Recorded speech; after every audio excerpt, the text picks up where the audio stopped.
Preprečevanje in ustavljanje medvrstniškega nasilja. Sodelovanje staršev je ključno.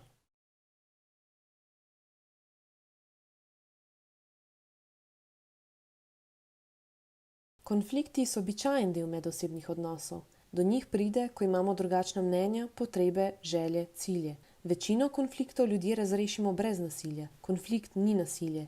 Nasilje ni običajen del medosebnih odnosov. Vsak pretep ni medvrstniško nasilje. Običajne medvrstniške interakcije, igra, preskušanje moči, pozicioniranje, potrjevanje so lahko za mladostnika, mladostnico neprijetne, a to ni medvrstniško nasilje. Prav tako ni vrstniško nasilje, ko med igro ali neko drugo aktivnostjo po nesreči nekdo od otrok poškoduje drugega otroka, na primer ga zadane žogo in podobno. Bistveno je razmerje moči in namen, ciljna usmerjenost vedenja.